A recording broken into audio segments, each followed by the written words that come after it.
Prêt?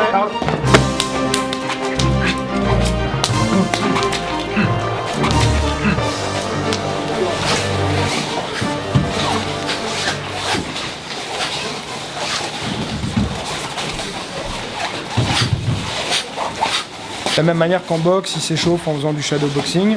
Là, on s'échauffe en répétant les techniques de Wing Chun à vide. On ouvre ici et à l'impact, on absorbe. D'accord? Pour pas se faire mal au tibia, j'ouvre et j'absorbe. Ok, ça c'est la première option. Deuxième option, blocage plat du pied. Hop, avec le plat du pied, vous venez lever la jambe, bloquer.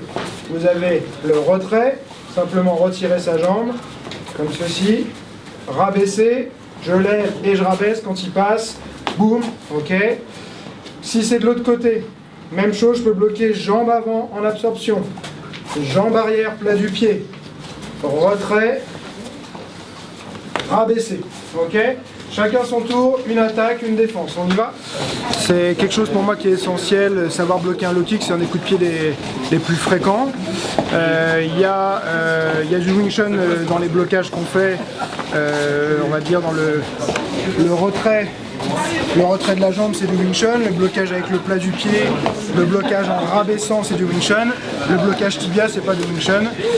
C'est pas un style précis. En boxe thaï, ils vont faire un blocage dur parce qu'ils ont souvent les tibias qui sont bien renforcés. Moi, je vais faire un blocage souple qui permet d'absorber, de ne pas avoir spécialement besoin d'une préparation spécifique au tibia. On prend une patte d'ours pour deux. Position neutre, c'est les deux pieds sur la même ligne, pieds parallèles, les genoux légèrement rentrés vers l'intérieur. On vient remonter le bassin comme ceci. L'idée, c'est de vous dire, je pars de là, je dois revenir le plus rapidement possible à cette position. Boum. D'accord? Vous isolez, vous ne devez pas bouger les épaules, vous ne devez pas aller vous pencher, d'accord? Les coudes restent vers l'intérieur, le coup de poing, il va partir tout droit, en extension comme ceci. Faites attention à ne pas venir frotter, c'est-à-dire faites pas un marteau qui va passer devant la cible comme ça. Coup de poing part tout droit, d'accord? À chaque fois que vous avez frappé, celui qui a frappé revient en demi-cercle par en dessous jusqu'au coude, pendant que l'autre frappe, ok? Comme ceci. Hein, mais la frappe, elle est toujours droite. 5, 6, et 20. Ok. Paksao, blocage. Voilà, blocage en diagonale montante avec la paume. Hein, vous venez pas avec les doigts, ça doit être la paume. Il ne faut pas la rabaisser, sinon on s'expose ici au coup de poing suivant. Là, votre Paksao, il va le gêner, parce que vous allez vers l'avant, ça lui renvoie la force vers lui. Ça met son bras en barrage et ça met mon propre bras en barrage. Même si je suis pris de vitesse sur un deuxième coup de poing, j'ai toujours ma main qui va protéger. Alors que si vous êtes là et que vous faites ça, par exemple, vous voyez, vous êtes exposé, il va pouvoir frapper soit avec la main arrière, d'accord, soit revenir avec le même bras en crochet, par exemple, comme ceci. Donc il faut éviter les blocages vers le bas, mais bien vers l'avant. Deuxième, pareil, vers l'avant. Ensuite, en gardant ici le poignet bien plié, vous allez passer au-dessus, avancer. 1, 2, 3 avec le demi-pas. Ça vous donne pack, pack, 1, 2, 3. 1, 1, 2, 3.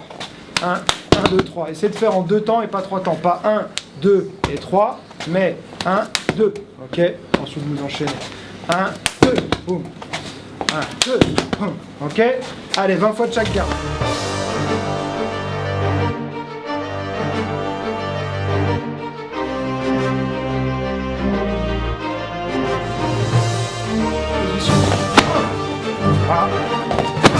D'accord, rebondissez bien. L'idée du switch est une prise de vitesse et de puissance. Si on frappe comme ça directement, c'est dur de générer de la force. Le switch, il vous donne vitesse, puissance, avec la jambe avant. Il y a des écoles de Wing Chun qui travaillent essentiellement en Chi-Sao, c'est-à-dire les mains collantes.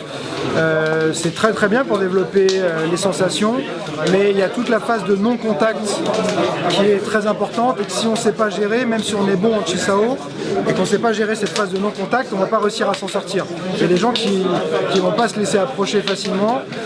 Il y a des gens par exemple, que ce soit des boxeurs, que ce soit des lutteurs ou tout simplement quelqu'un qui fait n'importe quoi dans la rue, qui se débat dans tous les sens, on ne va pas pouvoir aller coller les mains facilement.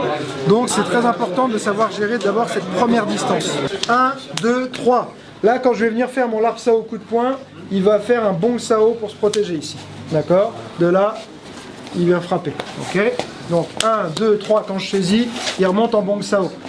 Il faut, à ce moment-là, il ne faut pas résister. Si lui, il fait force contre force, là, il va avoir du mal à faire son bong sao. Il doit d'abord laisser passer la force Ensuite, il remonte le coude, il est bien dans le centre, là il bloque mon attaque, il chasse et il avance, toujours en se décalant à 45 degrés sur l'extérieur, on ne reste pas dans l'axe. Essayez d'imaginer que vous avez un mur devant vos tibias, vous ne pouvez pas avancer les genoux.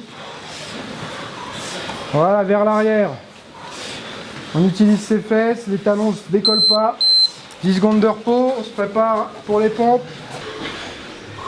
Le but c'est de tenir les 20 secondes à chaque fois. Allez, bien bas. On est à la moitié. 3, 2, 1.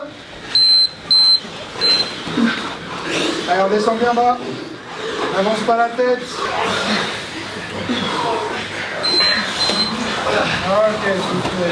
Les particularités du cours sont propres au professeur Grégory.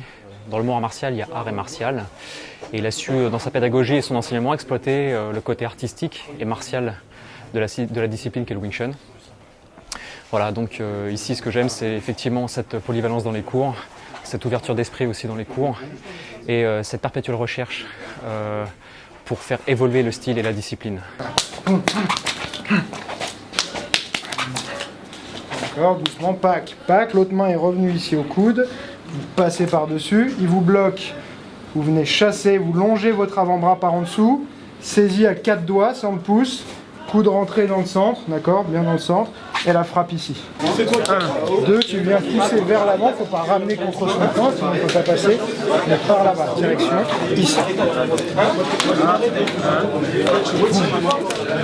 C'est un style pragmatique, efficace, donc qui repose sur l'économie de mouvement, des principes très cartésiens. Et ça reste un art, mais c'est contrairement à d'autres arts martiaux, il y a une vraie logique qu'on va appliquer et une fois qu'on a compris les concepts, on ne peut pas se tromper en appliquant les principes.